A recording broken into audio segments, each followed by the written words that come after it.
Assalamualaikum warahmatullahi wabarakatuh. Jumpa lagi bersama saya Adi di channel Ngulik Sejarah. Dan pada video kali ini saya akan kembali lagi membacakan suatu kisah misteri. Kali ini berjudul tentang sebuah kisah Kutukan Melati. Cerita kali ini ditulis oleh akun yang bernama Pindut. Ya, kalian pasti penasaran kan bagaimana cerita dari akun yang bernama Pindut ini? Nantinya kalian juga bisa mengunjungi thread beliau secara langsung yang berada di Kaskus. Nanti linknya saya akan taruh di kolom deskripsi video kali ini. Yuk, daripada kita lama-lama, daripada kita penasaran bagaimana kisahnya, mari kita langsung saja menuju ke ceritanya. Perhatikan baik-baik karena ceritanya akan segera saya mulai.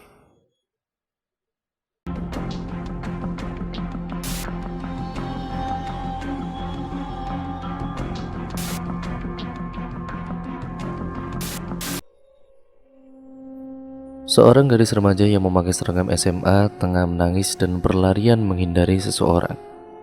Dia tidak tahu lagi harus pergi kemana, karena saat itu semua murid sudah pulang ke rumahnya. Dia pun tidak bisa meminta bantuan orang lain, hingga dia terpaksa berlari menuju ke atap gedung sekolahnya. Namun sayangnya, keberadaan gadis itu tetap diketahui oleh orang yang mengejarnya itu. "Jangan mendekat, aku mohon, lepaskan aku." Dia mundur beberapa langkah untuk menghindar. Sayangnya, karena malam itu hujan turun dengan derasnya hingga membuat lantai tergenang air. Karena tidak hati-hati, kakinya malah terkilir dan membuatnya terjatuh dari lantai 6 gedung tersebut. Suara ambulan begitu nyaring berharap bisa menolong nyawa gadis remaja itu. Namun naasnya, darah yang keluar terlalu banyak hingga gadis itu harus meregang nyawa di dalam mobil ambulan. 3 bulan kemudian, di sebuah kamar mandi sekolahan, beberapa siswa-siswi SMA sedang berkumpul. "Tolong, ampuni aku. Lain kali akan kukerjakan tugas itu, aku janji." Syifa, gadis yang berkacamata itu, sedang memohon pada para gadis yang berada di hadapannya. "Sialan kamu ya. Aku nyuruh kamu untuk ngerjain soal ini, tapi kamu selalu ngulur-ngulur waktu. Sengaja kamu ya?" bentak Angel, sang ketua geng, seraya menjabak rambut Syifa yang panjang itu. "Aku benar-benar tidak bisa mengerjakannya. Itu terlalu banyak," saut Syifa kemudian. Banyak bacot kamu. Udah Jel, kita basmi aja ini anak," umpat Rani, salah satu seorang pengikut geng tersebut dan yang paling garang di antara mereka. Buru-buru Rani mengambil seember air bekas pel-pelan kemudian menyiramkannya ke tubuh Syifa. Biur. Syifa hanya bisa diam, tidak bisa melawan perlakuan mereka. Angel langsung mengempaskan tubuh gadis culun itu seraya berkata, "Lain kali aku akan menyiksamu lebih parah dari ini, camkan itu," ancamannya seraya menendang tubuh Syifa hingga tersungkur ke pinggir tembok. Setelah penyiksaan itu, Angel dan juga teman-temannya pergi dari sana. Sedangkan Syifa masih menangis meratapi nasibnya seraya meremas bajunya yang basah kuyup. Kini, Syifa tengah duduk di bawah pohon. Dia sedang mengeringkan rambut dan mengelap kaca matanya menggunakan tisu. Dari arah lain, seorang pemuda datang menghampiri, Agus namanya. "Syifa, kamu kenapa? Kok bisa basah kuyup gini?" Syifa diam seribu bahasa, tidak ingin menjawab pertanyaan pemuda itu. Namun, Agus sudah hafal betul kalau temannya itu sering diganggu geng milik Angel. "Pasti ini ulah mereka lagi kan? Kenapa kamu nggak ngelaporin ke Pak Guru aja?" Geram aku lihatnya. Cetusnya lagi seolah-olah mewakili perasaan Syifa. "Apa itu akan membuat mereka berhenti menggangguku? Yang ada mereka makin membenciku. Tapi Fa, mereka sudah keterlaluan." "Sudahlah, aku tidak ingin membahasnya lagi." Aku segera melepas jaket, kemudian menyamirkannya ke bedak Syifa. "Pakai ini, biar kamu enggak demam." "Makasih Gus." Agus dan juga Syifa berteman sejak SMP. Rumah mereka pun di satu desa yang sama. Walau mereka berbeda kelas, tetapi Agus selalu mendatangi Syifa ketika jam istirahat ataupun pulang sekolah. Mereka berdua juga sering ke masjid mendengarkan ceramah dari Ustadz Anwar. Perasaan Syifa selalu tenang saat mendengarkan alunan doa yang diucapkan oleh Ustadz itu. Makin hari bukannya geng Angel berhenti membuli Shiva. Sebaliknya, mereka makin menjadi. Tidak tanggung-tanggung, Rani menggunting baju seragam milik Shiva. Pembulian itu terus terjadi hanya karena Shiva adalah orang miskin dan ibunya bekerja sebagai pencuci baju di rumah tetangganya. Apa kalian gak keterlaluan ya? Mau sampai kapan kalian seperti itu? Bentak Prima, salah satu anggota geng Angel dan juga pacar dari wanita berambut coklat itu. Ini belum apa-apa, aku bisa lebih membuatnya menderita dari ini. Pantai Angel bersungut-sungut. Kalau dia bunuh diri bagaimana? Apa kalian mau menanggungnya? Ucapnya lagi menakuti mereka agar berhenti menyiksa Shiva. Kenapa sih? Kamu selalu saja ngebantah aku. Sebel aku sama kamu. Angel merasa kesal, lalu dia pergi meninggalkan Prima bersama teman-teman lainnya. Shiva berlari masuk ke kamar mandi. Dia menangis sejadi-jadinya. Gadis itu meremas baju seragamnya yang sudah sobek itu karena digunting oleh Angel dan komplotannya. Tiba-tiba dia mendengar beberapa orang berbicara. Tahu nggak? Beberapa bulan yang lalu ada yang bunuh diri di sekolah ini. Yakin kamu? Gadis berambut keriting itu menaikkan alisnya seraya menoleh ke sana kemari. Iya. Tadi aku baru dikasih tahu sama dari anak-anak. Terus yang bikin aku penasaran itu katanya kalau kita manggil nama gadis yang sudah meninggal itu sebanyak 3 kali di depan cermin, terus bilang kamu yang selanjutnya, arwahnya bakal datang dan ngabulin semua permintaan kita. Jelas gadis berbandu itu seraya mencuci tangannya. Lah, udah mirip Aladin dong kalau begitu. Beda lah. Terus namanya siapa? Melati. Mendadak angin dingin bertiup menghampiri mereka dan membuat suasana di kamar mandi yang lampunya redup itu sedikit menyeramkan. Duh, kenapa jadi dingin gini ya? Udah yuk, jangan ngomongin itu, serem tahu. Mereka berdua keluar dari kamar mandi meninggalkan Shiva yang masih menahan tangisannya. Sedangkan di luar perbincangan kedua gadis tadi masih berlanjut. Tapi beneran gak sih? Si Melati itu bisa ngabulin permintaan kita? Tanya wanita berambut keriting itu yang masih penasaran. Beneran kok. Ada yang udah nyoba tapi beberapa bulan kemudian yang manggil Melati bakalan mati. Apa? Serem banget. Ayo balik ke kelas aja. Mereka berdua berlarian masuk ke kelasnya. Shiva yang mendengar perkataan mereka tadi tentang Melati langsung menghentikan tangisnya. Dia keluar dari bilik kamar mandi dan mencuci tangannya. Tatapannya kosong menatap ke arah cermin. Dia sangat menyayangkan kenapa hanya dirinya yang diperlakukan seperti itu. Sesamanya di rumah, sudah biasa rumah milik Shiva terlihat sepi karena ibunya selalu bekerja di rumah tetangga. Dia meletakkan tas ransel di atas meja kemudian duduk di ranjang. Apa aku harus memanggil Melati untuk membantuku? Ujarnya bermonolog. Shiva mulai hilang akal padahal dia tahu tidak seharusnya mengganggu arwah yang sudah meninggal itu. Namun dia tidak bisa menahan amarah di hatinya. Dia juga ingin memberikan pelajaran kepada geng Angel itu.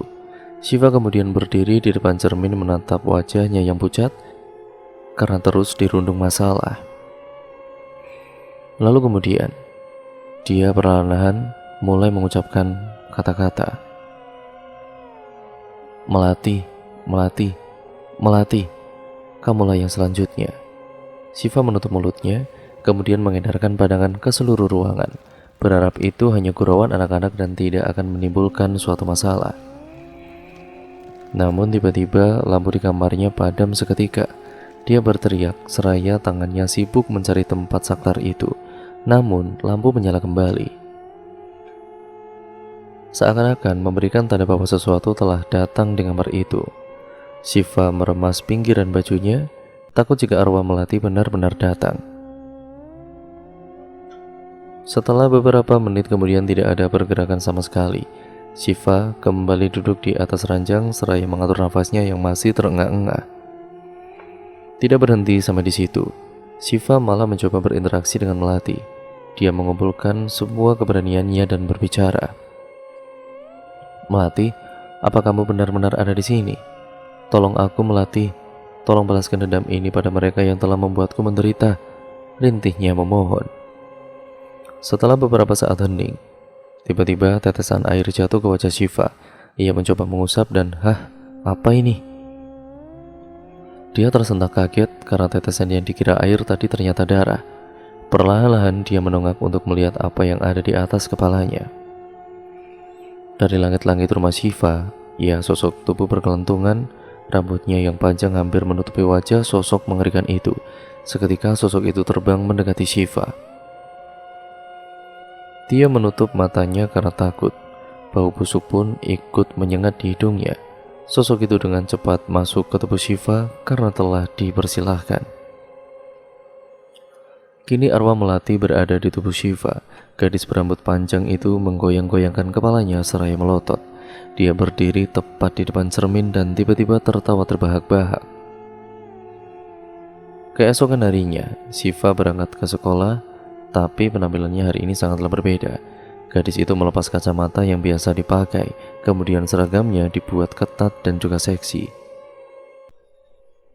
"Duh, siapa ini? Cantik banget," ujar Bagas pacarani yang notabene-nya sering mengganggu cewek cantik di sekolahan itu. "Sialan, bukannya kamu anak pencuci baju itu? Kenapa penampilan kamu kayak gini? Mau nantang kamu ya?" bentak Rani yang geram karena pacarnya ikut terpesona melihat penampilan barunya. Angel mencengkram ke baju Syifa. "Apa-apaan nih? Berani kamu ya?" Bukannya takut dan memohon ampun seperti biasa, kali ini Syifa tidak terima dan justru mencekik leher Angel. "Siapa kamu? Berani-beraninya mengotori bajuku?" bentaknya tanpa rasa takut sama sekali. Rani ingin membantu Angel, tetapi Syifa malah mendorong gadis itu hingga terlempar jauh. Bagas yang tengah menyaksikan pergulatan itu segera menolong sang kekasih. "Hentikan Syifa!" teriak Prima yang tidak ingin membuat keributan menjadi lebih besar. Syifa menoleh ke arah suara yang menghentikan aksinya. Setelah menatap wajah Prima, dia langsung melemparkan tubuh Angel ke tanah. "Jika kamu tidak ingin mati di tanganku, sebaiknya pergi dari hadapanku," ancamnya, lalu pergi meninggalkan mereka yang masih keheranan. Angel merasa Syifa berbeda hari ini. Ia menjadi lebih berani dan juga menyeramkan. "Di kelas, apa kamu lihat tadi, Jel? Anak cupu itu kenapa jadi sangat berani?"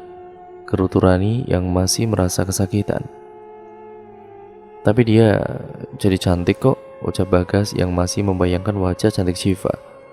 "Awas kamu sayang kalau macam-macam sama dia," ancam wanita yang sudah dipacarinya hampir setahun itu. "Enggak sayangku, kan bercanda. Masih cantikan kamu kemana-mana kok," rayu Bagas seraya mengendus-ngendus lengan wanita kesayangannya itu. "Kurasa ia sengaja melakukan itu untuk menakuti kita. Aku gak akan ngebiarin dia," cetus Angel seraya meremas buku yang ada di tangannya. "Berhentilah membuat ulah, kalian juga sudah keterlaluan." Semua orang menoleh ke arah suara, ternyata itu Prima. "Kenapa sih kamu selalu saja membelanya? Apa jangan-jangan kamu suka sama dia ya?" tanya gadis permata sipit itu kepada kekasihnya. "Aku cuma gak mau kalian mendapatkan masalah karena terus mengganggunya," jawab Prima dengan santainya. "Dia hanya masalah kecil bagiku, ngapain juga ditakuti?" Prima hanya menghela nafas berat karena perkataannya tidak digubris. Saat pulang sekolah, Syifa dan juga Agus berjalan bersama. Agus menatap gadis yang di sampingnya itu dari ujung kaki hingga kepala. Dia tidak habis pikir bagaimana Syifa bisa berubah secantik itu. "Kenapa Gus? Kok ngeliatin aku kayak gitu? Hari ini kamu tampak beda, Fa," ujar Agus yang masih terus menatap. "Apa aku cantik?" tanya Syifa dengan manja. Agus mengangguk. "Malam ini kita ke masjid seperti biasa ya? Ada ceramah baru, Fa?" Syifa tersentak. "Maafku, sepertinya malam ini aku gak bisa ikut kamu. Aku ada urusan lain. Gimana kalau lain kali aja ya?" tolak gadis itu dan membuat Agus murung. "Oh ya udah kalau begitu." Agus ya agak sedikit kecewa karena tidak bisa menghabiskan waktu bersama Syifa, temannya itu. Mereka pun berpisah di persimpangan jalan. Di sebuah klub malam yang dipenuhi lautan manusia yang mencari kenikmatan dunia, terlihat beberapa orang berkumpul dan menikmati minuman. Seorang pemuda berhidung mancung tengah mengedarkan pandangan, mencari sasaran gadis-gadis cantik yang bisa dijadikan sandaran. Netranya berhenti pada sesosok gadis bergaun hitam yang duduk tidak jauh dari sana. Lekukan tubuhnya yang indah serta kibasan rambutnya saat diseka membuat pemuda tadi menelan air liur. Kekas pemuda yang tidak lain adalah Bagas itu langsung mendatanginya. Dia tercengang karena mengenal gadis tersebut. "Syifa, serius ini kamu?" Gadis itu menoleh, menarik sedikit sudut bibirnya. Dia hanya melirik ke arah Bagas tanpa berkata apa-apa. "Kalau dilihat-lihat kamu cantik juga ya," ujar Bagas dengan menaikkan tangannya mulai meraba pundak Syifa. "Berani-beraninya kamu godain pacar aku," suara serak itu datang dari Rani. Gadis itu tidak suka kekasihnya terlalu dekat dengan Syifa. "Pure," Rani kemudian menyiram wajah Syifa dengan segelas air yang ada di meja. "Apa-apaan kamu?" bentak Syifa yang tidak terima karena disiram oleh air itu. Dia memandang ke arah Rani dengan penuh amarah. Bagas menarik tangan Rani. "Sayang, jangan ribut lah, jangan bikin ribut. Ini di tempat umum, ayo kita pergi." Mereka berdua pergi meninggalkan Syifa yang masih tersungut-sungut. "Ngapain cewek itu di sini?" Angel ikut buka suara karena melihat peristiwa tadi. "Nggak tahu tuh, dasar Pramudia," umpat Rani yang masih kesal karena mengganggu kekasihnya.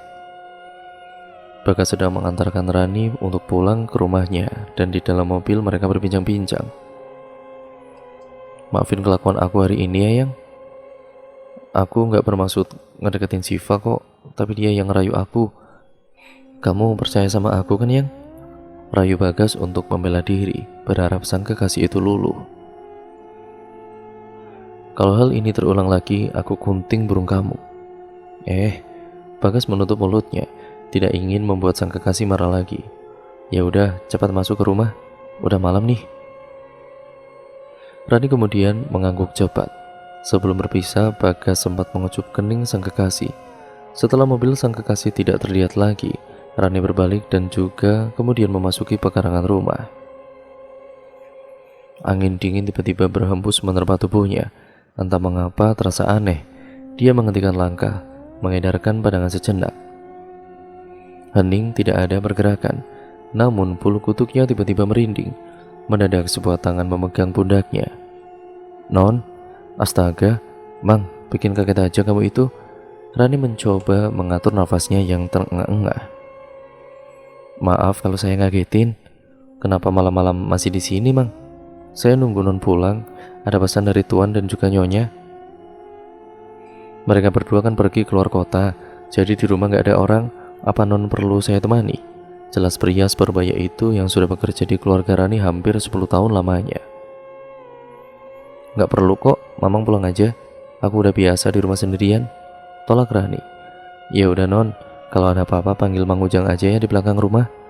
Pria itu pergi meninggalkan Rani. Gadis berambut sebau itu melangkahkan kakinya lagi masuk ke dalam rumah dan menuju kamarnya. Lelah dia duduk sejenak di atas ranjangnya. Rani mengguyur rambutnya dan menikmati air shower yang hangat. Sebenarnya dia masih kesal saat membayangkan wajah Syifa di klub malam tadi. Dia berinisiatif akan membalas perbuatan gadis itu yang berani mendekati kekasihnya. Saat pikirannya berkutat dengan rasa kesal dan dendam yang membara, tiba-tiba air showernya terhenti. "Kok mati sih?" Dia memutar-mutar tombol shower itu dan air pun keluar lagi. Rani melanjutkan membilas tubuhnya yang penuh dengan sabun.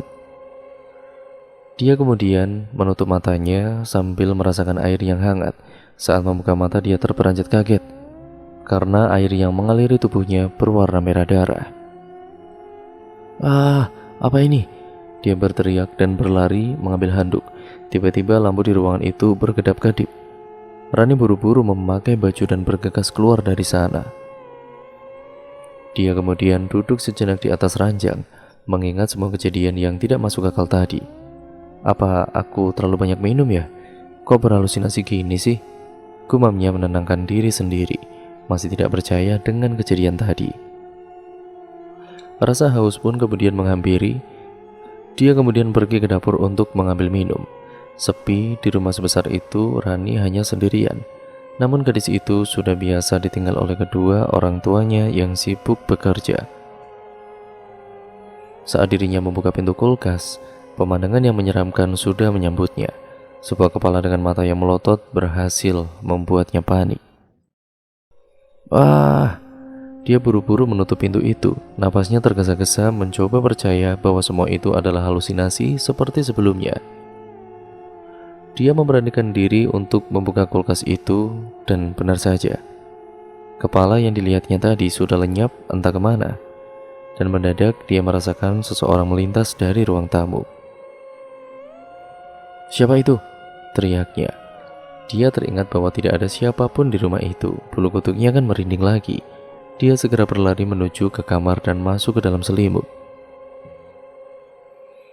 Rani kemudian mengambil ponsel untuk menelepon Bagas, tetapi pemuda itu tidak mengangkat panggilannya. Kemudian Rani menulis pesan untuknya. "Sayang, bisakah kamu ke rumahku?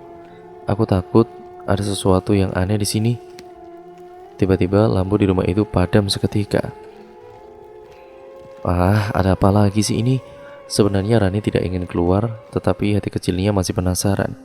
Dia memberanikan diri keluar dari selimut, menyalakan senter dari ponselnya. Mang Ujang? Apa Mang yang matiin saklar ya?" teriak Rani memanggil pria yang tinggal di belakang rumahnya, tetapi tidak ada sahutan sama sekali. Perlahan-lahan dia berjalan menuruni tangga seraya menyinari area rumah yang tampak gelap. Dia masih memanggil nama Mang Ujang beberapa kali. Tiba-tiba terlihat bayangan hitam berdiri tegak di pinggir jendela. Dia kemudian menyinarinya dan ternyata itu pria yang dicarinya. Lega, Rani buru-buru mendekati pria itu. Mang Ujang bikin kaget aja," disentuhnya pria itu tanpa rasa takut sama sekali. Saat pria itu menoleh, wajahnya sudah tersayat pisau di mana-mana.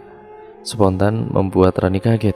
Dia berlari secepat kilat menaiki tangga, ingin kembali ke kamarnya.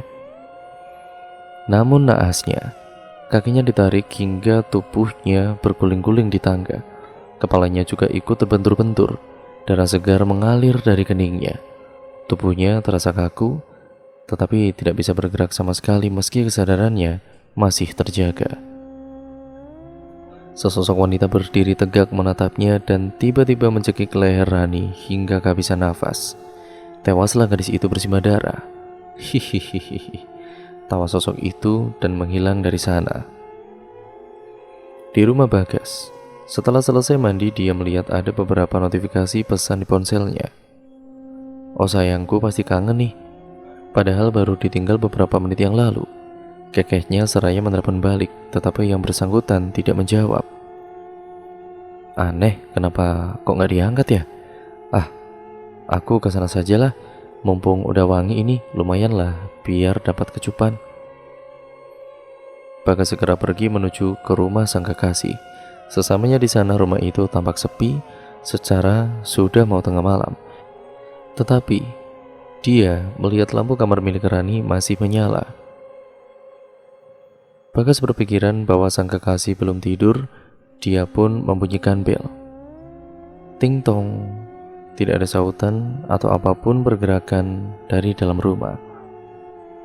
Rani, buka pintunya yang. Ini aku datang. Bagas berteriak, tetapi tidak ada sautan dan pintu itu masih tetap terkunci. Mendadak teriakan pemuda itu terhenti ketika dia merasakan sentuhan tangan di pundaknya. Astaga naga, Mang, bikin kaget aja kamu, Mang. Mang Ujang mendengar Bagas berteriak dari samping rumah, sehingga menghampirinya. Loh, Den Bagas? Malam-malam kesini ada apa ya? Tanyanya seraya menyanteri pemuda itu. Mang, coba buka pintunya, tadi Rani yang nyuruh aku kesini. Iya Den, bentar ya. Pria separuh baya itu langsung mencari kunci serep untuk membuka pintu. Saat pintu dibuka, betapa terkejutnya mereka karena melihat Rani sudah terkapar di bawah tangga dengan kepalanya berlumuran darah. Bagas segera berlari mendekat.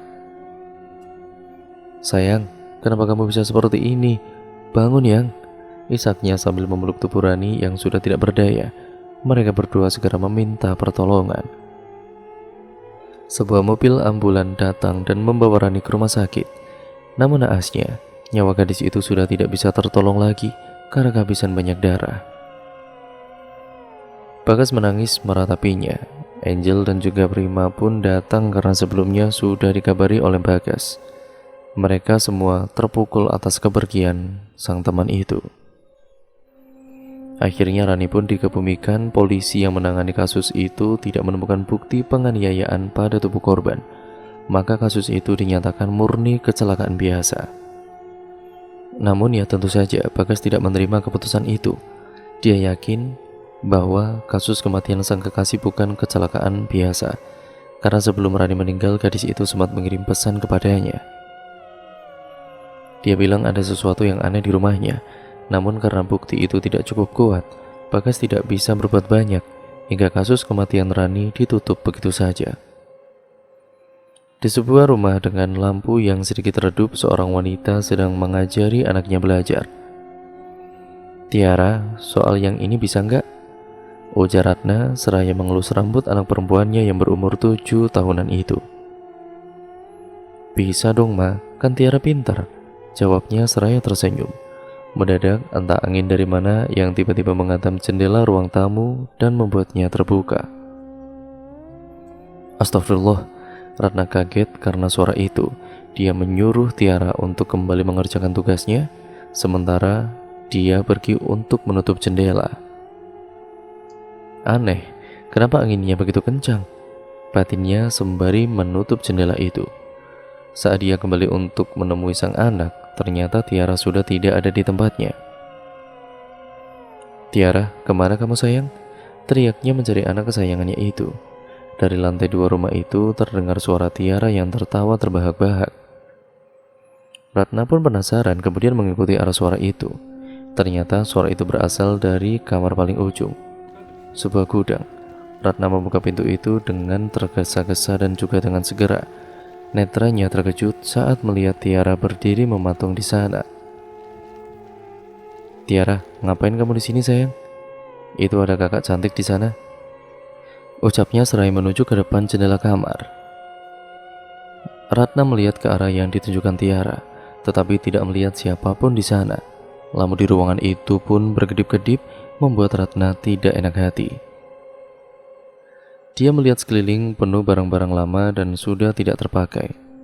Tidak ingin berlama-lama, dia langsung mengajak Tiara untuk pergi dari ruangan itu. "Ayo Tiara, ikut Mama." Ratna menarik tangan sang anak untuk meninggalkan ruangan itu. Saat pintu itu ditutup, sosok wanita dengan wajah mengerikan, yaitu menghitam, berdiri tepat di depan jendela dan sedang mengawasi mereka berdua. Keesokan harinya, Ratna terlihat baru pulang dari pasar. Anaknya sudah berangkat sekolah dan suaminya juga pergi bekerja. Dia meletakkan semua barang belanjaannya di dapur.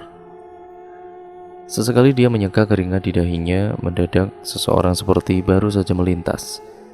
Dia terkejut dan perlahan melangkah ke ruang tamu. "Ya Allah, Mbok, bikin kaget aja kamu, Mbok." Ratna melihat Mbok Ina, pembantu rumah tangganya, sedang berdiri di samping sofa. Saat dia ingin mendekati Mbok Ina, tiba-tiba dari arah belakang seseorang memegang pundaknya. "Ya, lagi ngomong sama siapa?" "Astagfirullah," sentak Ratna seraya memegang jantungnya karena dikagetkan Mbok Ina dari belakang. Gegas dia melihat ke arah depan dan orang yang dilihatnya tadi sudah lenyap. "Kenapanya? Kok kaget gitu sih kamu?" tanya wanita parubaya yang selalu memakai baju batik khas Jawa itu. "Bukannya Mbok tadi di depan ya? Kok bisa muncul di belakang saya?" tanyanya dengan bingung. "Mbok dari tadi itu kan di belakangnya, lagi nyuci bajunya Tuan," timbal wanita itu. Sejak kematian Rani, Bagas menjadi frustasi. Dia sering bolos sekolah dan menghabiskan waktunya di bar untuk minum-minum. Malam itu kebetulan dia melihat Syifa duduk sendirian. Pemuda yang sedang frustasi itu pun mendekatinya. Pengaruh alkohol yang diminumnya berhasil membuat halusinasi. Dia melihat wajah Syifa yang berubah seperti Rani. Tanpa pikir panjang, Dia langsung merangkul gadis itu yang berada di hadapannya. "Sayang, aku kangen banget sama kamu. Jangan tinggalkan aku sendiri, sayang," ucapnya seraya bergelantungan di lengan Syifa. "Aku juga kangen sama kamu, sayang," saut Syifa dengan nada manja, senyum di simpul bibirnya menyeringai. Bagas segera membawa Syifa untuk masuk ke mobil dan dengan ketidaksadarannya, dia mencumbui gadis itu. Dia sudah tidak sanggup menahan rasa rindunya. Syifa menatap pemuda yang sudah teler itu, kemudian mendorong tubuh Bagas hingga terbentur ke pintu mobil. "Dasar laki-laki gak berguna," membuat Syifa dan pergi meninggalkan pemuda itu begitu saja. Bagas tersungkur ke jok mobil setengah dari kesadarannya, masih bisa merasakan sakit karena terbentur tadi. Namun tubuhnya enggan untuk bergerak dan memilih berbaring sejenak di sana. Di tempat lain, Prima sedang makan malam bersama Angel di sebuah restoran. "Prim, apa kamu tahu di mana Bagas sekarang? Udah beberapa hari ini dia nggak masuk sekolah," cetus Angel seraya memakan stik sapi kesukaannya. "Kurasa dia ada di bar biasanya, coba telepon dia." Prima mengeluarkan ponsel dan menelepon Bagas. Bagas membuka matanya karena mendengar suara ponsel yang berbunyi. "Iya, Prim," jawabnya setelah melihat panggilan itu dari Prima. Dia beranjak bangun dan mendesis karena kepalanya terasa sakit. "Kamu di mana?" Sebelum menjawab lagi, Bagas melihat ke sekeliling. "Loh, di mana ini? Kok aku bisa di tempat seperti ini?" Batinnya seraya menurunkan kaca mobil untuk mengecek posisi sekarang. Tetapi malah angin dingin yang menyambutnya. Buru-buru dia menaikkan kaca itu kembali. "Apa kamu di sekitar bar? Ayo ketemu di sana. Ini aku sama Angel mau ke situ." "Oke, aku ke sana sekarang," saut Bagas seraya mematikan ponsel dan menaruhnya di saku celana. Prima mematikan panggilan dan menyimpan ponselnya kembali. "Apa dia ada di bar?"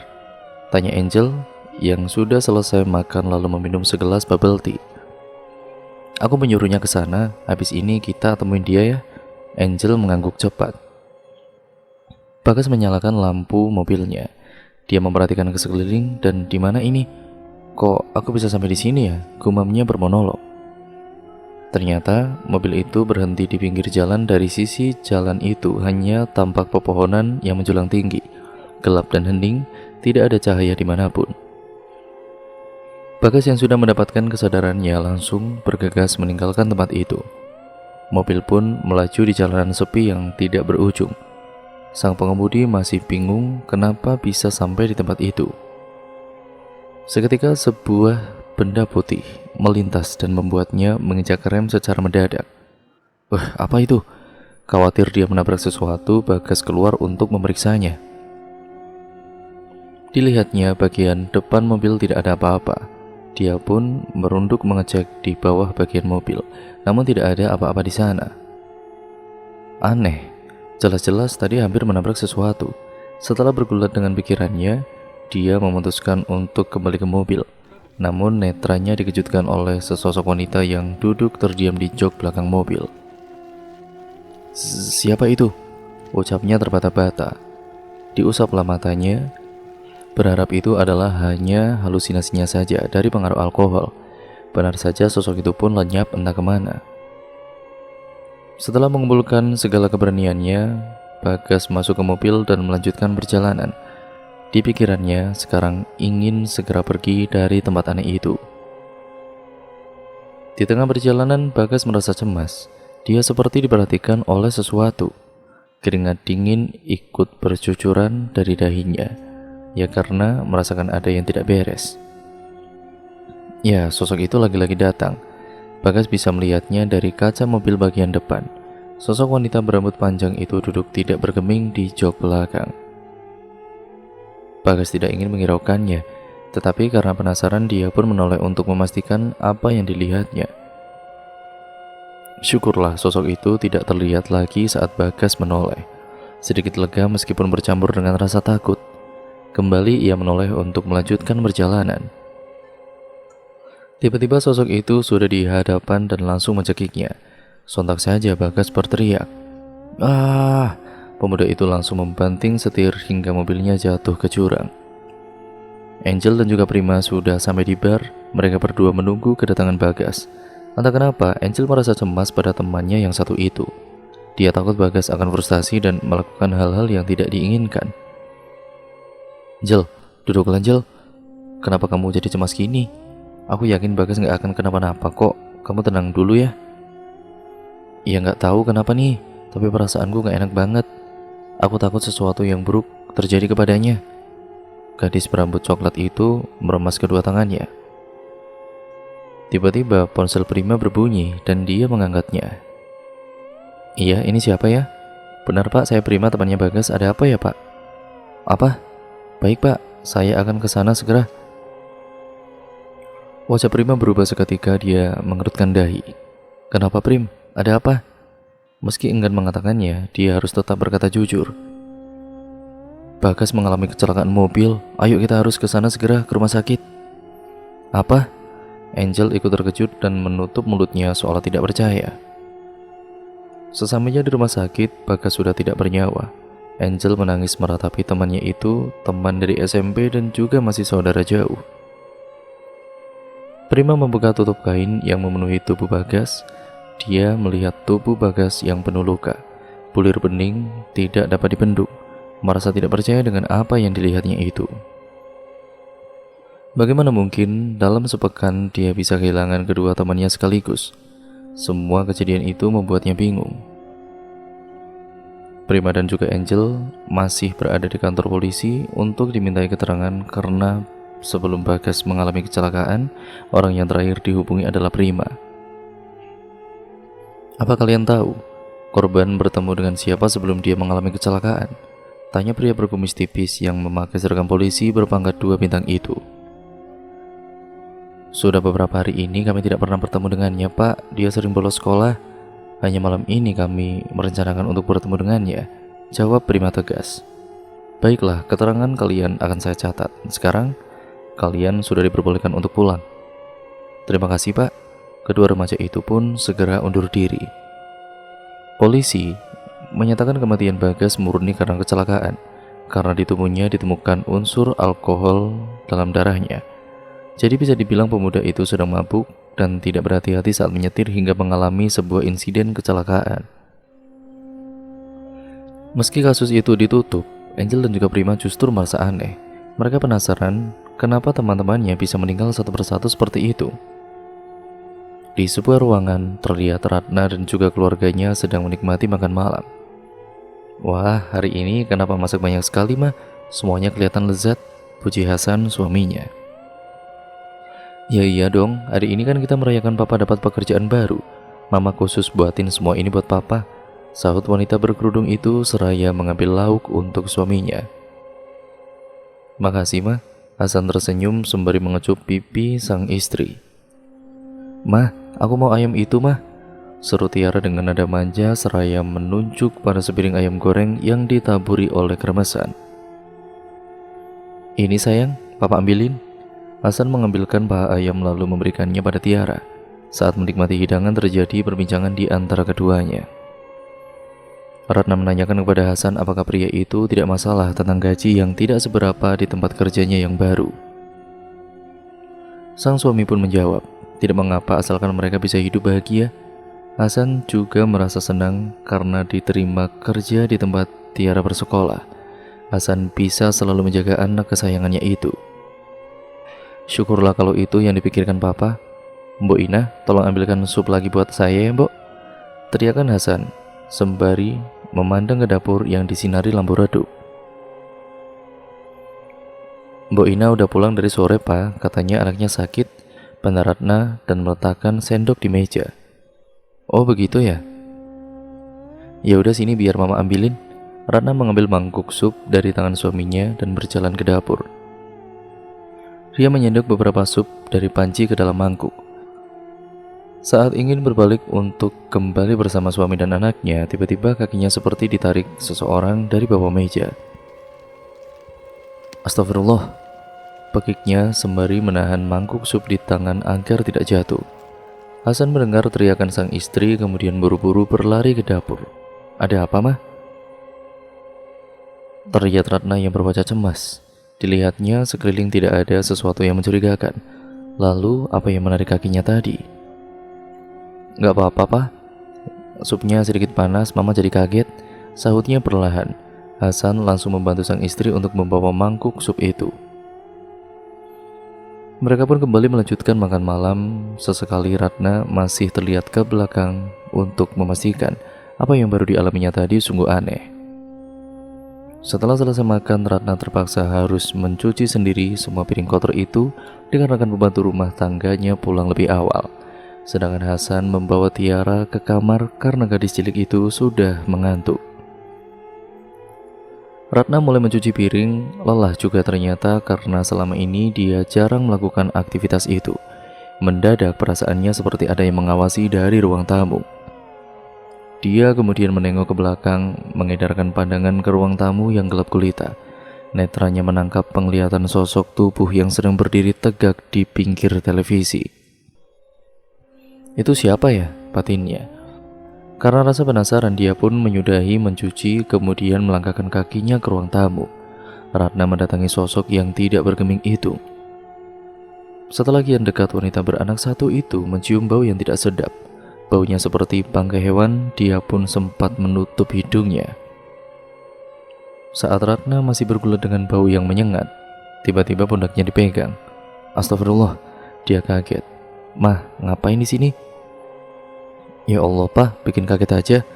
Ratna lega ternyata itu suaminya. Tetapi saat dia melihat ke sosok yang ingin didatanginya itu, ya ternyata sudah lenyap, sudah tidak ada. Maaf kalau bikin kaget. Apa sudah selesai nyucinya? Ayo Papa bantu. Ratna mengangguk. Dia merasa beruntung memiliki suami seperti Hasan. Pria itu sangat peduli pada keluarganya dan memperlakukan Ratna dengan baik selama ini. Di kamar saat tidur, mata Ratna masih belum terpejam. Dia sedang memikirkan kejadian aneh yang terjadi akhir-akhir ini. Melihat sang suami juga belum tidur, dia pun mengajukan pertanyaan. Pak, apa Papa merasa kalau ada yang aneh di rumah ini? Tanya Ratna seraya menatap pria yang dinikahinya hampir 10 tahun itu. Aneh kenapa, Mah? Biasa aja tuh. Mama pasti kecapean, sekarang istirahat ya. Hasan menepuk bahu wanita berbola mata sipit itu. Mungkin juga sih ya, Pak. Mereka berdua melanjutkan tidur. Angel datang tergesa-gesa. Gadis berambut panjang itu bergegas menuju ke kelas Siva untuk membuat perhitungan dengannya. Tanpa sebab, Angel langsung menampar Siva di depan semua orang. Prak! Apa-apaan nih? Bentak Siva tidak terima. Dia pun berdiri menatap gadis yang sudah menamparnya. Tidak berhenti sampai di situ saja. Angel makin murka dan menjambak rambut Siva. Terjadilah perdebatan di antara mereka. Aku tahu, kamu pasti membuat Bagas dan Rani meninggal kan? Bentak Angel dengan emosi yang menggebu-gebu. Gila kamu ya? Nuduh orang sembarangan. Memangnya kamu punya bukti? Lepasin gak? Sentak Siva seraya memukul tangan Angel agar melepaskan rambutnya.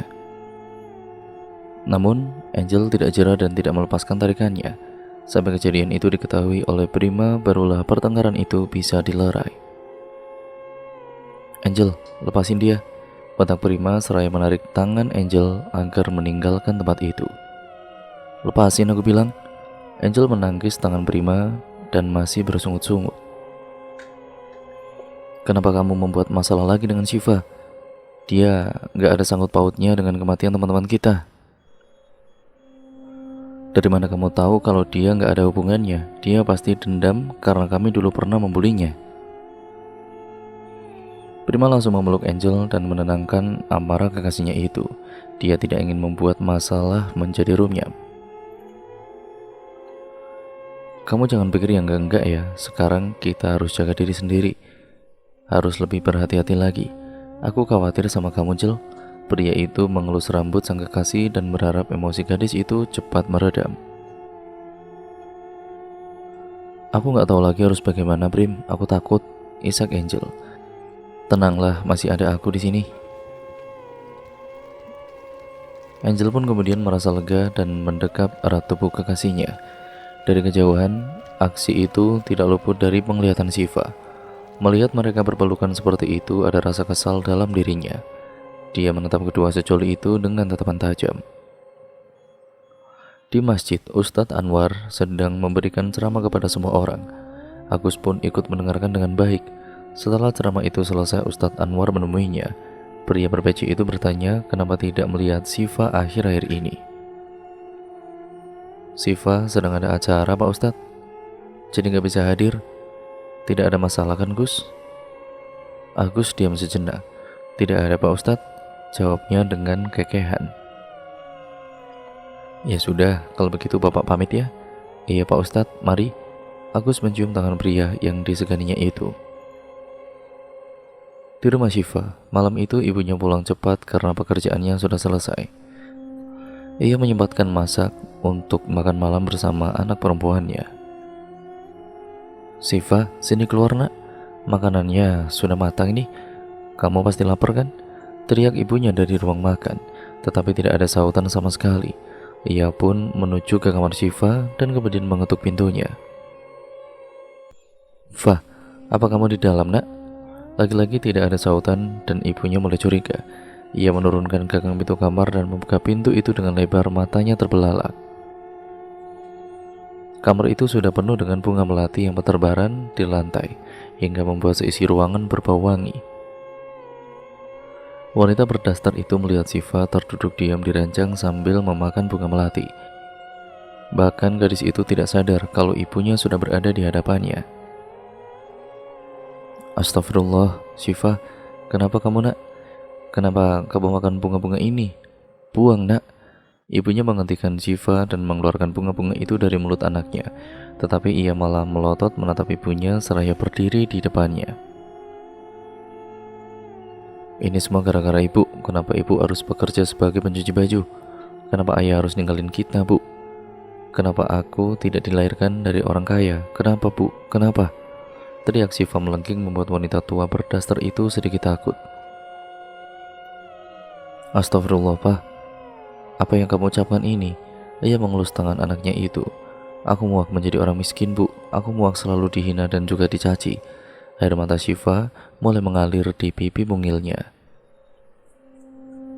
Ibunya memeluknya.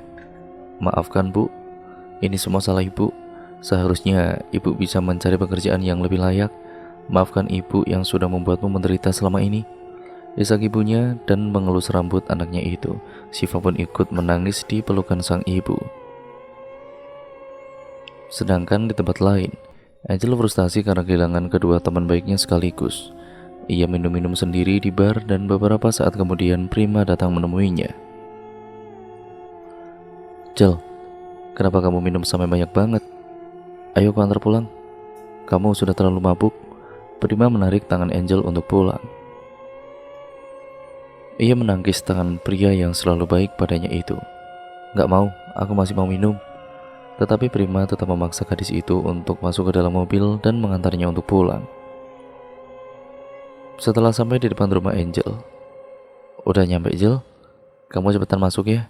Istirahat, besok kita ketemu di sekolah, ujar Prima seraya menatapnya.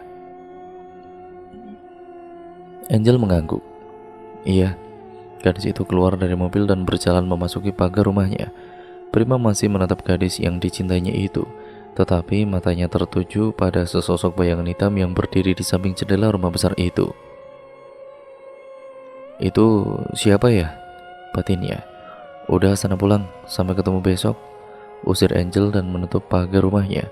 Prima pun melaju meninggalkan rumah besar berlantai 3 itu. Angel berjalan semboyongan karena masih ada pengaruh alkohol. Sampai di depan pintu, ia ingin mencari kunci rumahnya. Orang tuanya pasti sudah tidur. Ia sudah biasa pulang larut seperti ini. Mendadak sesosok perempuan yang wajahnya pucat dan berlumuran darah hitam langsung mencekiknya hingga tubuhnya terpojokkan ke tembok. Angel kemudian meronta-ronta, tetapi entah kenapa tidak bisa mengeluarkan suara. Cekikan itu pun semakin kuat. Di dalam mobil, Prima yang merasa khawatir lalu berbalik arah. Dia turun dari mobil dan menyusul sang kekasih. Betapa terkejutnya dia saat melihat Angel kejang-kejang di pinggiran tembok. Angel, kenapa kamu? Sadar, ini aku. Prima menepuk pipinya dan kemudian mengguncang tubuh gadis itu beberapa kali, hingga akhirnya sosok itu pergi dan Angel pun pingsan. Angel, teriak Prima dan langsung memeluk tubuh kekasihnya itu. Hasan sedang mengajar di kelas. Saat jam istirahat dia sengaja menemui anaknya. Pria itu ingin melihat Tiara bermain bersama teman-temannya, tetapi dia tidak melihat anaknya dimanapun. Dia kemudian mencari di dalam kelas, ternyata gadis cilik itu sedang asik duduk dan menggambar. Tiara sayang, kenapa kamu nggak main di luar? Tanya pria berkemeja biru laut itu seraya mengelus rambut anaknya.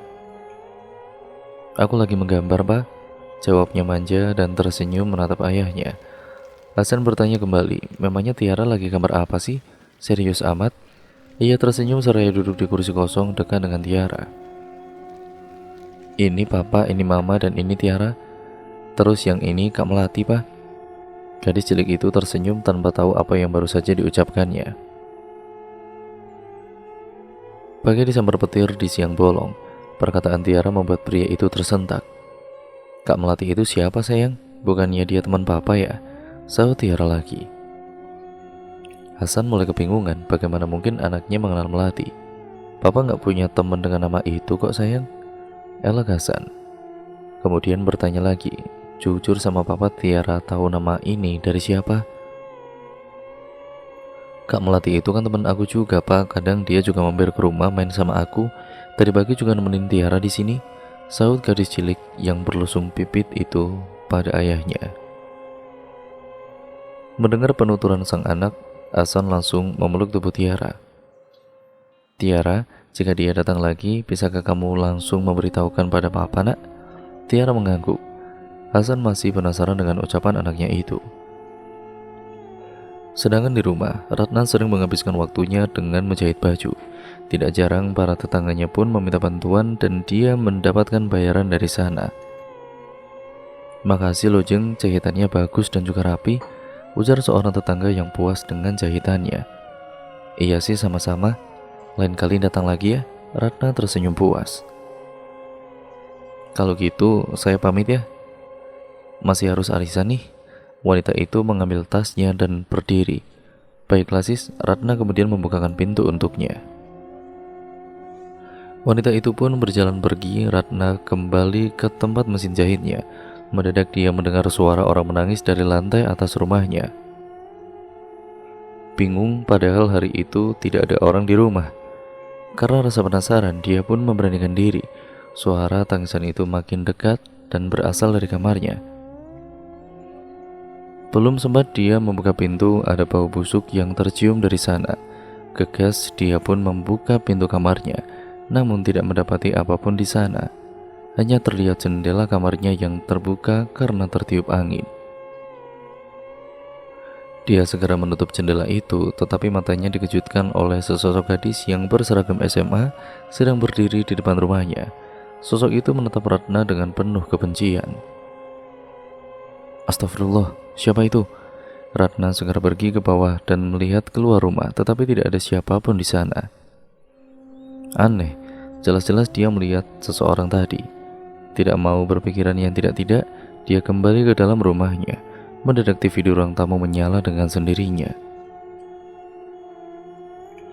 Ratna datang untuk melihat. Dia melihat sosok berseragam SMA dan dilihatnya tadi itu sudah duduk di sofa. Sosok itu memalingkan wajahnya yang penuh darah dan mendatangi Ratna seraya ingin mencekiknya. Wah, tidak. Ratna terbangun dari tidurnya di pagi hari. Ada apa, Ma? Hasan ikut bangun mendengar teriakan dari istrinya.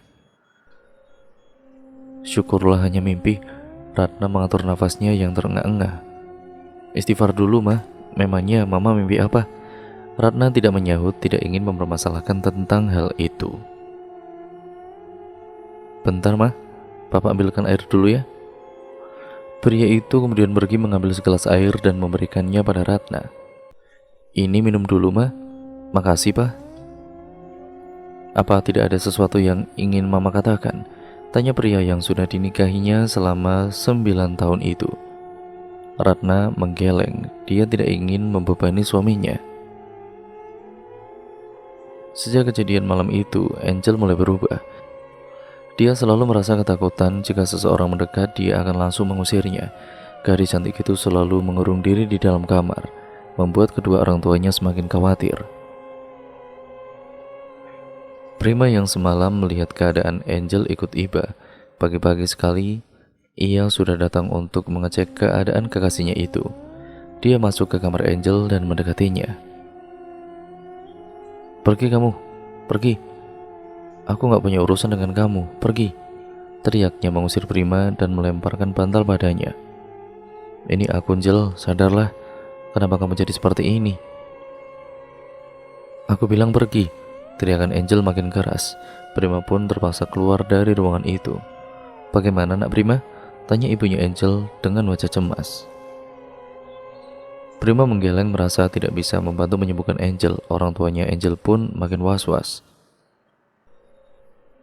Di suatu malam yang sangat sepi, Angel tengah tertidur lelap di atas kasur. Tiba-tiba selimutnya seperti ditarik ke bawah. Angel menariknya lagi ke atas, tetapi selimut itu turun ke bawah lagi. Karena penasaran, ia membuka matanya dan melihat siapa yang menarik selimut itu. Matanya terbelalak, ia terkejut karena melihat sosok wanita yang matanya hilang satu merangkak naik ke atas ranjangnya. Ia ingin berteriak tetapi mulutnya seperti terkunci dan tidak bisa mengeluarkan suara.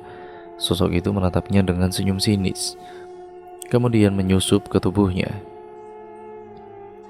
Angel mencekik lehernya sendiri hingga tidak bisa bernafas. Lalu ia keluar dari kamar dan berlari ke balkon. Ia tertawa seperti orang gila. Setelahnya ia melompat dari lantai 3 hingga kepalanya pecah menabrak bebatuan yang ada di bawah balkon. Tewaslah gadis itu seketika dengan tubuh yang bersimbah darah. Tidak jauh dari sana, Siva berdiri dan menyaksikan semua itu. Ia menangis dan meneteskan air mata. "Tidak, bukan ini yang kuinginkan. Aku hanya ingin memberi pelajaran kepada mereka, bukan untuk membunuhnya." Gadis itu segera pergi dari rumah Angel. Ia tidak ingin ada seseorang yang melihatnya. Siva sampai di rumah. Ia masuk ke dalam kamar mandi dan berkaca. Dilihatnya tubuhnya penuh darah. Ia pun menangis menyesali semua perbuatannya. "Maafkan aku. Aku tidak bermaksud membunuh kalian semua. Itu bukanlah aku, Melati. Tapi Melati, keluarlah dari tubuhku. Aku tidak ingin meminta bantuanmu lagi," sentaknya seraya masih menangis. Tiba-tiba, Melati sudah berdiri tegak di hadapannya. Ia mencengkeram kerak baju milik Siva kemudian mengempaskan tubuhnya ke tembok. "Wow!" Rintik gadis itu menahan sakit karena tertimpa beberapa barang. "Salah kamu sendiri yang sudah memanggilku. Sebelum dendamku terbalaskan, aku akan tetap berada di tubuhmu," ucapnya lantang dengan mata yang melotot. "Tapi ini sudah cukup, Melati. Aku tidak ingin jatuh korban lagi." Melati datang dan mencekik lehernya. "Jika kamu tidak ingin membunuh mereka, maka kamu yang akan mati." Tawanya dan langsung pergi menghilang dari ruangan itu. Siva tersungkur di bawah lantai. Pipi cantiknya penuh dengan air mata. Ia bingung harus meminta bantuan kepada siapa lagi. Pagi hari saat ibunya Angel datang ke kamar untuk mengecek kondisi anaknya, dia tidak mendapati Angel di kamarnya. "Angel, apa kamu sedang mandi, sayang?" Dia membuka pintu kamar mandi, tetapi tidak ada siapapun. Bingung kemana perginya Angel. Dia berjalan menyusuri rumah yang sebesar itu, lalu tidak sengaja melihat sepasang sandal milik Angel di pinggiran teras. "Ini kan sandalnya Angel." Wanita itu melihat ke bawah dan sangat terkejut. Dia melihat tubuh anaknya sudah terkapar di bebatuan. "Wah!" teriaknya histeris dan membangunkan seluruh penghuni rumah. Beberapa saat kemudian ambulan dan polisi sudah mengepung tempat itu. Angel dinyatakan meninggal sejak dini hari karena benturan keras di kepalanya. Orang tua Angel sangat terpukul mendengar kabar itu. Polisi pun menyimpulkan ini murni kasus bunuh diri karena tidak ditemukan adanya tanda-tanda penganiayaan di tubuhnya. Namun tidak dengan Prima. Ia memiliki pemikiran lain. Ia merasa ada yang janggal ataupun ada kejanggalan dalam kematian teman-temannya. Gegas ia masuk ke dalam mobil dan menuju ke suatu tempat. Terlihat seorang gadis sedang menyapu dedaunan di depan rumah. Setelah pekerjaan yang melelahkan itu, ia mengambil selang air dan menyiram tanaman. Itulah aktivitas Syifa di setiap hari Minggu. Tiba-tiba, sebuah mobil berhenti tepat di depan rumahnya. Ia terkejut saat melihat orang yang turun dari mobil itu. "Ngapain kamu kesini, Prim? Cepat pergi, tinggalkan rumahku," bentak gadis berambut hitam pekat itu. "Aku ingin kita bicara, Fa," ucap pria itu dengan cukup tegas. "Gak ada yang perlu dibicarain. Kalau kamu mau selamat, cepat pergi dari sini." Syifa masih gagah mengusir pemuda yang pernah disukainya itu.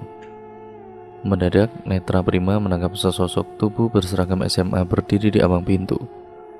"Itu siapa yang di dalam rumah kamu, Fa? Kok pakai baju seragam sekolah?" tanyanya penasaran. Syifa tersentak, dia menatap ke arah yang ditunjukkan oleh Prima. Betapa terkejutnya dia saat mendapati Melati sudah berdiri tegak dengan wajah yang menyeramkan. "Ya udah, cepat pergi," kataku, bentak Syifa makin keras dan Prima pun berjalan keluar. Melati yang merasakan kehadiran seseorang langsung menggoyangkan kepalanya, kemudian dengan cepat masuk ke dalam tubuh Syifa. "Prima," panggilnya lirih. "Ada apa lagi, Pak?" tanya Prima yang sudah sampai di depan pagar rumah bernuansa Jawa itu. "Maukah kamu minum teh sebentar?" Syifa berjalan mendekatinya. "Bukannya kamu tadi yang usir aku?"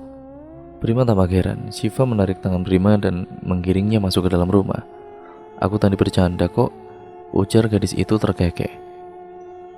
"Aneh kamu, Fa." Prima duduk di sebuah kursi kayu dan Syifa membuatkan teh untuknya. Sembari mengaduk teh, gadis bermata bulat itu menatap tajam ke arah Prima, sedangkan yang ditatap pun merasa risih. "Kenapa kamu kesini, Prim?" Syifa berjalan mendekat, kemudian menyuguhkan segelas teh untuknya. "Aku hanya penasaran kenapa teman-temanku meninggal secara beruntun," cetus Prima tanpa basa-basi seraya meneguk teh di hadapannya. Simbol bibir milik Syifa terangkat sedikit. Ada rasa kepuasan tersendiri dalam dirinya. Sebagai Melati yang telah menguasai tubuh milik Syifa, tentu saja ia sangat senang bisa membalaskan dendam untuk si pemilik tubuh. Gadis itu mulai mengikis jarak dengan pemuda di hadapannya. Tangan mungilnya pun sudah berpindah tempat meraba ke area yang tidak seharusnya. "Apa yang kamu lakukan, Fa?" Prima menangis tangan Syifa. Ia merasa gadis itu bertingkah aneh. Syifa yang mendapatkan penolakan langsung mengubah mimik wajahnya. Mereka pantas mendapatkannya. "Maksud kamu apa?" bentak Prima dan menurunkan cangkir teh di tangannya. "Mereka sudah mendapatkan balasan atas semua perbuatannya kepadaku." "Syifa, itu semua hanya candaan kami, lagi pula kami tidak sampai melukaimu, bukan?" "Siapa bilang kalian tidak melukaiku? Aku terluka, Prim. Kalian melukai harga diriku hanya karena aku ini anak orang miskin. Apa pantas kalian melakukan itu kepadaku?" Syifa mulai menatap tajam pada pria yang disukainya itu. "Sekarang kami sudah tidak pernah melukaimu, tapi kenapa masih saja jatuh korban?" "Karena aku harus membalaskan dendam ini sampai tuntas," pekiknya. "Maksud kamu?" Prima berdiri agak menjauh. Syifa meraung dan langsung mencekik pemuda itu yang berada di hadapannya. "Apa-apaan kamu, Fa? Lepasin!" "Wah!" rintih pria itu yang menahan cekikan Syifa yang begitu kuat. "Kamu juga harus mati seperti yang lainnya," teriaknya dan berubah wajahnya menjadi Melati. "Tidak, Melati, lepasin dia. Ini gak ada hubungannya sama dia," ucap Syifa dalam dirinya. "Bukannya dia juga ikut melukaimu selama ini?" "Itu tidak benar. Prima selalu menolongku saat aku dikerjai teman-teman." "Bukannya kamu juga sudah lama menyukainya, tapi dia tidak pernah menganggapmu?" "Itu tidak ada sangkut pautnya dengan semua ini. Lepasin dia, Melati, aku mohon," rintih Syifa. Wajah gadis itu berubah-ubah, kadang menjadi Syifa, kadang menjadi Melati, seolah-olah mereka sedang melawan dirinya sendiri. Dari arah lain, Agus mendatangi rumah Syifa. Sudah biasa, setiap minggu dia akan bermain ke sana, namun ia malah dikejutkan dengan pertengkaran di antara Syifa dan Prima. "Ada apa ini? Hentikan Syifa!" teriaknya membuat Syifa menoleh dan berubah wujud. "Gus, tolongin aku Gus." Setelah meminta tolong, Syifa pun berubah menjadi Melati lagi. Agus merasa ada yang aneh, ada aura jahat pada tubuh temannya itu. Ia langsung menyentuh pundak Syifa dan membacakan doa untuknya. A'udzubillahi minasyaitonirrajim, bismillahirrahmanirrahim. Ia membaca ayat kursi dan kemudian membuat Syifa kemanasan hingga melepaskan cekikannya pada Prima. Gegas, Prima langsung berlari ke belakang Agus. Akhirnya ia bisa bernafas dengan lega. Syifa meraung mengeluarkan segala amarahnya. Ia pun membuat beberapa benda di dalam rumah itu berterbangan. "Jangan ikut campur, pergi kamu," bentak Syifa pada Agus. Agus masih membaca doa-doa. Syifa berteriak kesakitan. "Wah!" Syifa menatap ke langit-langit di rumahnya. Terlihat beberapa syaraf berwarna hitam yang bergerak-gerak pada wajahnya. Matanya pun berubah menjadi hitam. Agus dengan lantang berteriak, "Allahu Akbar, Allahu Akbar, Allahu Akbar." Syifa berteriak histeris lalu jatuh pingsan. "Astagfirullahaladzim, Syifa!" teriak pemuda yang memang sudah khatam Al-Quran sedari duduk di bangku SMP itu. Di suatu pagi, saat Ratna terbangun dari tidur, ia tidak melihat sang suami berada di sampingnya. Pikirnya seperti kebiasaan pria itu mungkin sedang membaca koran di ruang tamu. Wanita itu pun turun dari ranjang, tetapi mendadak kakinya ditarik oleh sesuatu hingga tubuhnya terbaring di lantai. "Siapa kamu? Lepaskan aku!" Pekiknya ketakutan saat melihat sosok wanita berseragam SMA sedang menarik kakinya. Sosok itu merangkak naik mendekatinya, terlihat wajahnya yang menyeramkan penuh dengan belatung yang menggeliat. "Tidak, lepaskan aku, lepas!" Ratna masih meronta meminta dilepaskan. Sosok itu pun mengeluarkan kukunya yang tajam. Gegas ia mencapik-capik kaki Ratna hingga dagingnya terkelupas. Darah segar mulai bercucuran dari kakinya. Wanita berkerudung itu berteriak histeris dan "Tolong, tolong, wah!"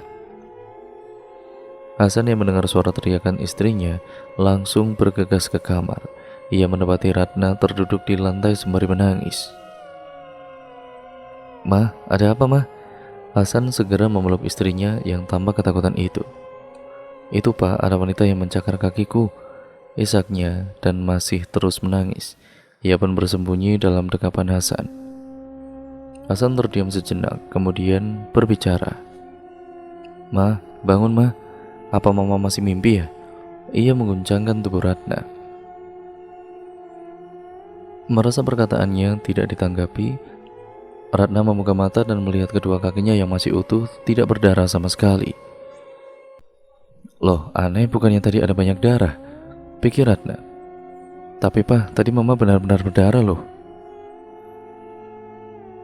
Hasan memeluk wanita yang sudah dicintainya selama 10 tahun itu. Mama pasti mimpi buruk lagi. Ayo turun, biar Papa bikinin sarapan buat Mama." Ratna pun kemudian mengangguk mengiyakan perkataan sang suami, meski dalam hatinya masih kebingungan dengan semua hal yang terjadi padanya. Agus menyuruh Prima untuk pulang dan beristirahat setelah kejadian yang menimpanya. Lalu ia memanggil Pak Ustadz untuk melihat keadaan Syifa. "Pak Ustadz, kenapa dengan anak saya?" Asih ibunya Syifa bertanya dengan cemas. Anwar diam sejenak kemudian menghela nafas kasar. "Anak ibu diganggu arwah." "Astagfirullah," saut Asih seraya menutup mulut.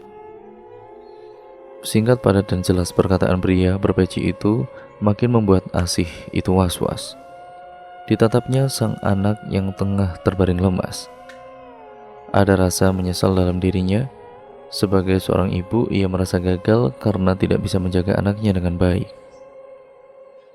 Agus yang bisa merasakan kekhawatiran wanita itu berusaha menenangkannya. Pemuda itu berkata, Syifa pasti akan kembali seperti sedia kala. Terima kasih Gus. Maaf juga sudah merepotkan kalian, ujar Asih seraya menatap ke arah pemuda itu dengan mata berkaca-kaca. Setelah keadaan Syifa mulai membaik, Anwar dan juga Agus undur diri saat berjalan keluar dari kamar Syifa. Langkah Anwar terhenti. Ia menengok ke arah ruang makan yang memiliki 3 kursi di sana. Terlihat sesosok tubuh bermata merah sedang mengawasinya. Ada apa Pak Ustadz? Tanya Agus tiba-tiba. Oh, tidak apa-apa. Mereka pun kemudian melanjutkan berjalan. Asih mengantarkan mereka sampai ke halaman depan. Agus menghentikan langkah Anwar. Pak Ustadz yakin kalau Syifa akan baik-baik saja. Ia masih cemas dengan keadaan temannya itu. Untuk sekarang mungkin akan baik-baik saja, tetapi itu tidak berlangsung lama. Arwah itu masih ada di dalam rumahnya. Ia tidak akan pergi sebelum mencapai keinginannya. Lalu apa yang harus kita lakukan sekarang Pak Ustadz? Kita harus menunggu sampai arwah itu masuk ke tubuh Syifa lagi. Ya dari situlah kemudian aku bisa memusnahkannya. Oh begitu. Kira-kira kapan arwah itu akan masuk lagi ke tubuh Syifa ya? Gumamnya. Kurasa malam ini akan terjadi sesuatu pada Syifa. Lebih baik kita berjaga saja di sini Gus. Oh kalau begitu oke lah Pak Ustadz. Kalau gitu kita tunggu di mobil saya saja Pak Ustadz. Mereka berdua masuk ke dalam mobil dan menunggu di depan rumah Syifa. Seperti yang diucapkan oleh Anwar, pada tengah malam Syifa benar-benar keluar dari rumahnya. Gadis itu segera memanggil taksi dan pergi entah kemana. Gus, bangun Gus. Itu Syifa sudah pergi, ucap Pak Ustadz meneriaki Agus yang tertidur pulas. Maaf Pak Ustadz, saya ketiduran, sahutnya terkekeh. Ya udah, ayo cepetan Gus. Jangan sampai kita kehilangan dia. Baik Pak Ustadz. Aku segera melaju menyusul taksi yang baru saja melintas di depannya. 30 menit sudah berlalu. Agus masih mengikuti taksi yang tadi ditumpangi oleh Syifa. Entah kemana tujuannya, Agus juga tidak familiar dengan tempat itu. Beberapa saat kemudian terlihat taksi itu berhenti di kawasan perumahan. Syifa pun turun dan berjalan menyusuri trotoar. Agus masih mengikuti gadis itu hingga kehilangan jejak karena Syifa masuk ke sebuah gang yang gelap. Loh, Pak Ustadz, kemana perginya Syifa? Cepat banget jalannya. Agus merasa kehilangan jejak temannya itu. Ayo kita turun dan juga berjalan saja, Gus. Iya, Pak Ustadz. Agus menghentikan mobil dan memarkirkan mobilnya. Mereka berdua menyusuri jalan yang dilalui Syifa tadi, tetapi anehnya tidak menemukan keberadaan gadis itu. Mereka berdua pun kebingungan. Di sebuah ruangan dengan televisi yang menyala, Hasan dan juga Ratna tengah duduk sembari menikmati camilan dan minuman teh. Apa Tiara sudah tidur, Pak? Sudah, Mah. Mungkin dia kecapean. Seharian tadi main terus. Ratna pun tersenyum sembari mengambil cangkir teh di atas meja dan ternyata kosong. Habis ya, Mak? Mah, sini Mah, biar Papa aja yang isi. Mama tunggu di sini ya. Ratna mengangguk cepat. Hasan pun segera mengambil cangkir dari tangan sang istri dan menuju ke dapur. Sedangkan wanita berhijab itu kembali menonton televisi. Tiba-tiba terdengar ketukan pintu beberapa kali. Tok tok tok. Ratna pun berjalan membukanya. Siapa malam-malam begini yang bertamu ya? Gumamnya. Setelah pintu itu dibuka, tidak ada siapapun di sana. Wanita itu menutup pintu kembali, namun baru saja ia berjalan beberapa langkah, pintu itu diketuk kembali. Siapa yang lagi main-main sih? Ia membuka pintu itu lagi dan melihat Syifa berdiri tegak di sana. Kamu siapa ya? Tanya Ratna yang tidak mengenal Syifa. Syifa kemudian menatapnya dan berubah wujud menjadi Melati. Wajahnya pucat dan penuh darah. Melati? Ucap Ratna cemas dan mengerutkan dahinya seraya berjalan mundur. Melati mendorong tubuh Ratna hingga tersungkur ke lantai. Wanita itu pun mengerang kesakitan. Kamu masih mengingatku bukan?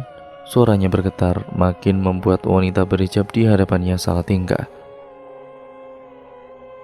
"Kamu sudah mati, Melati. Kenapa kamu bisa di sini?"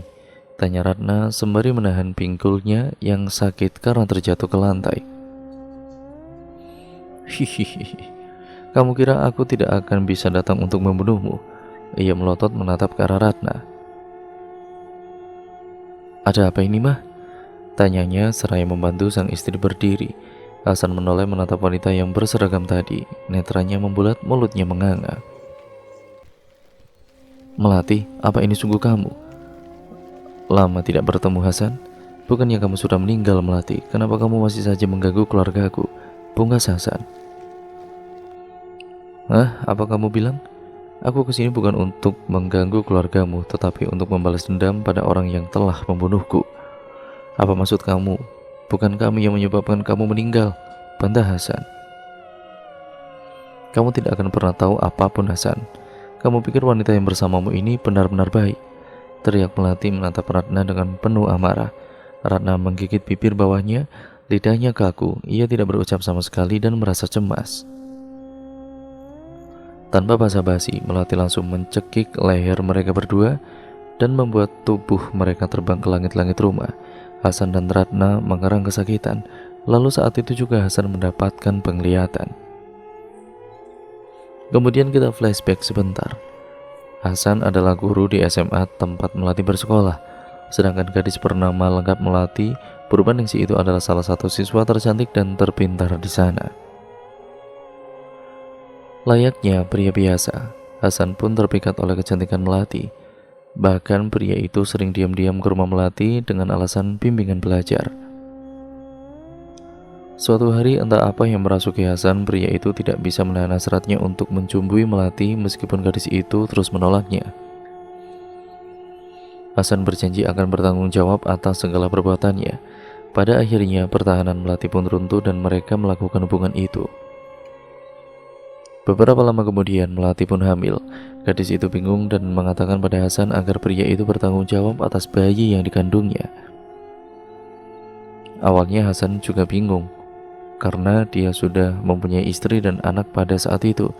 Namun Melati mengancam akan memberitahukan hubungan mereka pada sang istri jika tidak mau menikahinya. Pada akhirnya Hasan pun membelikan rumah untuk Melati dari uang yang ia tabung selama ini, berharap ia masih bisa menunggu waktu yang tepat untuk menyelesaikan semua masalahnya. Saat itu Ratna merasa suaminya mulai berubah. Pria itu jarang pulang ke rumah dan jarang bermain dengan sang anak seperti biasanya. Jika ditanya, pria itu selalu berkata ada urusan sekolah yang belum selesai. Ratna pun menaruh curiga pada suaminya, hingga suatu hari ia nekat mengikuti Hasan saat pulang bekerja. Ratna ya sangat terkejut saat melihat suaminya datang ke sebuah rumah, dan dari dalam rumah itu keluarlah gadis yang cukup muda darinya. Gadis itu menyebut Hasan seraya mencium pipinya. Hati Ratna sakit sekali, perih bagaikan tersayat pisau. Ia tidak percaya bahwa pria yang dicintainya selama ini sanggup melakukan hal seperti itu di belakangnya. Ia pun pulang dengan derayan air mata. Sesamanya di rumah, wanita berhijab itu langsung memeluk anak semata wayangnya dan membayangkan hal yang tidak-tidak. Karena kebencian di hati Ratna memuncak, ia pun gelap mata. Dengan banyak pertimbangan, ia melakukan sesuatu yang seharusnya tidak dilakukan. Hari itu, saat langit menangis dengan kilatan petir yang begitu hebat, wanita itu datang menemui Melati di sekolahnya. Ia tahu bahwa gadis itu salah satu dari murid Hasan, karena Ratna pernah melihat foto study tour yang terpajang di dinding kamar kerja suaminya. Hari itu, kebetulan Melati pulang telat karena ada piket. Gadis cantik itu sedang merapikan buku-bukunya dan ingin segera pulang. "Sabar ya nak, kita akan bertemu papamu sebentar lagi," ujarnya seraya mengelus perut yang semakin hari semakin membuncit. Tiba-tiba Ratna datang menghampirinya. "Kamu siapa?" tanya Melati yang tidak mengenal wanita berkerudung itu. Ratna melihat name tag di dada wanita itu. "Nama kamu bagus, tetapi hatimu busuk." Tanpa banyak bicara, Ratna langsung menjabak rambut Melati yang sudah menghancurkan rumah tangganya itu. "Apa-apaan ini?" Melati kaget dan meronta kesakitan. lepaskan. Ratna pun mendorongnya ke pinggir tembok hingga tubuh Melati menabrak beberapa kursi di sana. Ah, Melati merintih kesakitan, ditambah ia melihat darah bercucuran dari selangkangan kakinya. Bayiku, tangisnya pecah. Rasa sakit di perutnya pun mulai terasa. Aku adalah istri sahnya Hasan. Berani-beraninya kamu merayu suamiku, bentak Ratna dengan nada tinggi. Aku tidak merayunya. Kami memang saling mencintai, isak Melati sembari menahan sakit di perutnya. Cinta kamu bilang? Otak kamu di mana? Hasan itu sudah mempunyai istri dan anak. Kenapa kamu tidak mencintai orang lain yang masih lajang? Apa kamu pramuria? Aku tahu Hasan sudah beristri, makanya aku bilang ingin menjadi istri keduanya. Aku pun tidak menyuruhnya untuk menceraikanmu. Kita bisa hidup bersama, kan? Langkahi dulu mayatku. Jika kamu ingin menjadi istri keduanya, aku tidak akan pernah mengizinkannya. Melati berlari menghindari Ratna yang terbakar api cemburu. Ia kemudian meminta tolong, tetapi tidak ada yang mendengarnya, karena saat itu hujan dan juga suara petir begitu keras. Melati pergi ke atap gedung, yaitu ke atap gedung sekolah itu, dan Ratna masih saja mengejarnya. Melati berjalan mundur dan kakinya terpeleset oleh genangan air hujan hingga gadis itu jatuh dari lantai 6. Tewaslah Melati bersimbah darah. Setelah kejadian itu, Ratna terduduk di bawah genangan air hujan. Ia menyesali semua perbuatannya, namun ia juga tidak bisa membiarkan suaminya direbut oleh wanita lain. Tidak, Ratna menangis jadi-jadinya. Kemudian flashback off ya teman-teman. Melati yang selesai memberikan penglihatan pada Hasan, kemudian melempar tubuh mereka berdua ke lantai. Hasan menangis histeris, ia tidak menyangka bahwa Ratna lah penyebab kematian dari Melati. Ini gak mungkin, istriku bukan wanita seperti itu. Dia gak mungkin membunuh orang. Hasan masih menangis meratapi kenyataan yang ada. Ratna juga ikut menangis karena semua perbuatannya telah terungkap. Dari arah pintu, Anwar dan Agus pun datang. Astagfirullah, hentikan Syifa. Teriakan Anwar membuat Melati menoleh. Melati yang masih berada di tubuh Syifa marah dan ganti menyerangnya. Tetapi pria bersorban itu bukanlah lawan yang mudah. Anwar membaca doa-doa dan membuat tubuh gadis berseragam SMA itu kepanasan. Teriak Syifa yang tidak kuat mendengar doa-doa dilontarkan oleh Anwar. Gegas Anwar langsung memegang kepala gadis itu dan membacakannya doa-doa lagi sembari mengalungkan tasbih yang ada di tangannya ke leher Syifa. Tubuh gadis itu bergetar seperti ditarik sesuatu. Tidak lama kemudian, arwah Melati keluar dari tubuh Syifa dan lenyap layaknya debu. Setelahnya ia pun tidak sadarkan diri. Beberapa saat kemudian, mobil polisi datang untuk menangkap Ratna. Hasan tidak menyangka wanita yang ia cintai selama ini tega melakukan hal seperti itu. Tetapi ia pun merasa bersalah, karena semua masalah ini berawal dari dirinya. Jika saja ia tidak menyukai Melati dan melakukan hubungan bejat itu, mungkin Ratna tidak akan gelap mata seperti itu. Papa, Mama mau dibawa kemana? Tiara menangis melihat ibunya dibawa seseorang yang berseragam coklat. Mama hanya sebentar kok nak, jangan takut, Papa masih ada di sini sayang, ujarnya sambil menggendong Tiara. Sebelum Ratna masuk ke dalam mobil polisi, ia kemudian mendatangi suaminya. Maafkan aku ya Pak, maafkan aku. Ia menangis memohon ampun meskipun tahu perbuatannya akan sulit untuk diampuni. Hasan langsung memeluknya. Mama gak salah, Papa yang sudah menyebabkan semua ini. Papa janji akan menjaga Tiara dengan baik hingga Mama pulang nanti. Bertahanlah Ma. Ratna mengangguk cepat dengan derayan air mata. Mereka berdua pun menangis dan berpelukan sebagai ucapan perpisahan. Tidak lupa, Hasan berterima kasih kepada Anwar yang sudah membantunya. Di dalam mobil Agus, saat perjalanan pulang, Pak Ustadz, apa sekarang Syifa tidak akan kerasukan lagi? Tidak akan. Aku sudah mengirim arwah itu kembali ke asalnya, sahut pria itu. Terima kasih Pak Ustadz. Syifa bangun dari tidurnya dan mengingat-ingat kejadian yang menimpanya selama ini. Ia pun menangis dan memohon ampun pada Anwar. Maafkan saya Pak Ustadz, maafkan saya. Gadis berambut hitam pekat itu masih menangis. Tidak apa-apa, semua orang pasti pernah melakukan kesalahan. Mulai sekarang, jalani hidup kamu seperti biasanya. Jangan mengikuti hawa setan yang mengusik hatimu, tutur pria berpeci itu. Iya Pak Ustadz, terima kasih karena menyelamatkan nyawa saya. Pria itu mengangguk dan merasakan lega. Agus pun ikut lega melihat Syifa tidak terluka sama sekali. Lalu kemudian, keesokan harinya Hasan dan juga anaknya pergi ke kuburan di mana Melati dimakamkan. Ia mengirim doa dan berharap Melati bisa memaafkan keluarganya atas semua yang sudah terjadi kepadanya. Berharap Melati hidup dengan tenang di alamnya dan melupakan semua dendam pada dirinya. Dan cerita pun akhirnya selesai sampai di sini ya teman-teman. Terima kasih untuk kalian semua yang sudah menyimak video kali ini dan juga cerita kali ini. Semoga kalian terhibur dan jangan lupa, banyak sekali pembelajaran yang dapat kita ambil dari cerita kali ini. Yang baik kita ambil, yang buruk kita buang jauh-jauh. Jangan lupa like, comment, dan share, serta subscribe untuk kalian yang belum. Nyalakan tombol lonceng notifikasinya agar kalian tidak ketinggalan video terbaru selanjutnya dari channel ini. Sekian ya teman-teman, kurang lebihnya mohon maaf. Video ini saya akhiri. Wassalamualaikum warahmatullahi wabarakatuh.